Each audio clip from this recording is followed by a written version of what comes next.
గారికి heart attack వచ్చింది.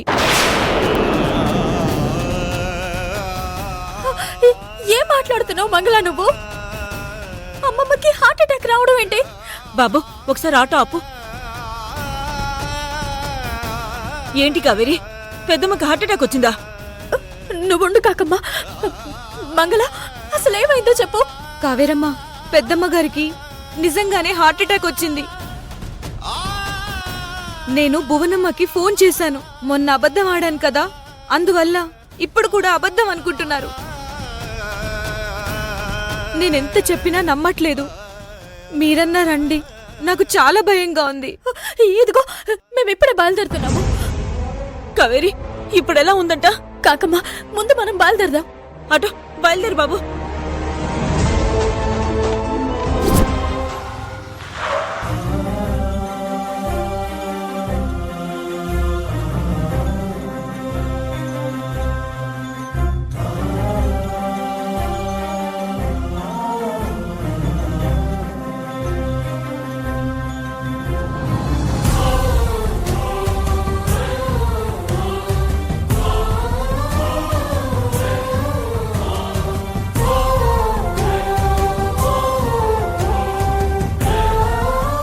అత్తయ్య, నన్ను క్షమించండి. ఈరోజు నా వల్లే గుడిలో అందరి ముందు మీ పరువు పోయింది.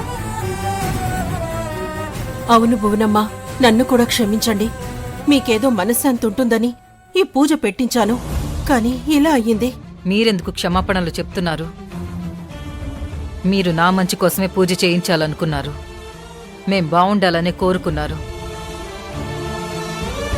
పూజ చెడగొట్టింది కావేరి, మా పరువు తీసింది కావేరి. తనకి భర్త అంటే ప్రేమ లేదు, అత్తగారంటే గౌరవం లేదు, అందుకే అలా చేసింది. కానీ అత్తయ్య, కావేరి అన్న దాంట్లో కూడా నిజముంది కదా. అంటే ఇంకా డివోర్స్ అవ్వలేదు కదా. ఎంత కాదనుకున్నా కావేరి బావ భార్యే కదా.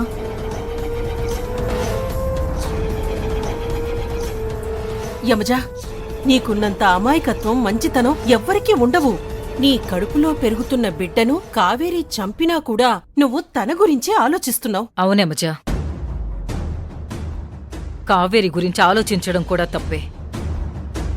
అది కాదత్తయ్య, ఎంతైనా తను భార్య కదా. మేమిద్దరం కలిసి పూజ చేస్తుంటే తనకి బాధ కలుగుతుంది కదా, అందుకే అలా చేసింది. నువ్వు ఊరుకో యమజా. కావేరి పూజ చెడగొట్టింది ఆ ఉద్దేశంతో కాదు. బోనమ్మా, మీరే ఆలోచించండి. తను నిజంగా పూజ ఆపాలి అనుకుంటే మనం బయలుదేరే ముందు ఇంటికే వచ్చి ఆపేది. కాని గుళ్ళోకొచ్చి అందరి ముందు పూజ ఆపిందంటే తన ఉద్దేశమేంటి? కేవలం డబ్బు కోసమే ఇదంతా చేస్తుందేమో అనిపిస్తోంది.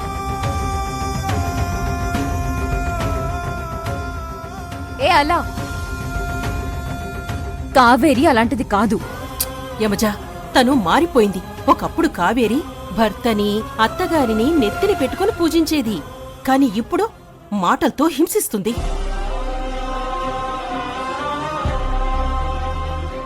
ఒకప్పుడు తన వల్ల ఎవ్వరికీ బాధ కలగకుండా చూసుకునేది. కాని ఇప్పుడు కడుపులో బిడ్డను చంపేటంత క్రూరంగా తయారైపోయింది.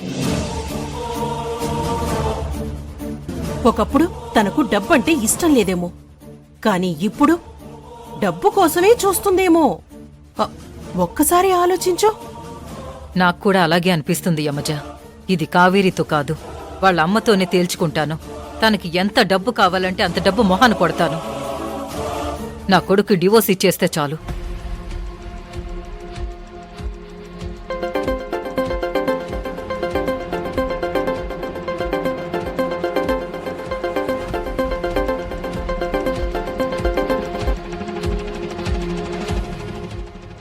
చెప్పండి భువనమ్మా.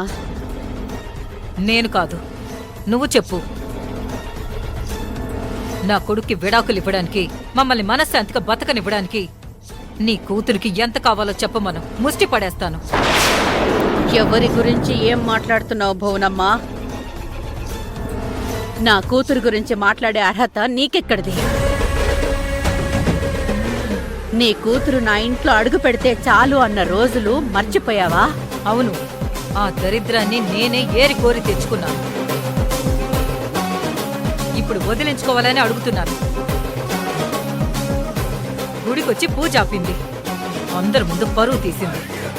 దాన్ని బట్టి అర్థమవుతుంది నీ కూతురు పూజ ఆపింది భర్త కోసం కాదు, డబ్బుల కోసమని.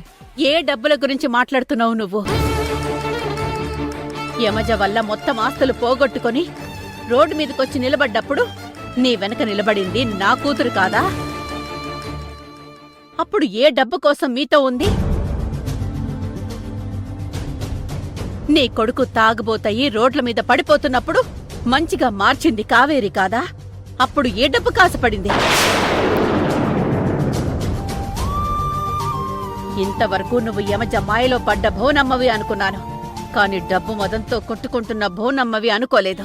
చిచ్చి, నీ కూతురుతో పాటు నువ్వు కూడా నీచంగా తయారయ్యావు. ఛీ! ఇంతవరకు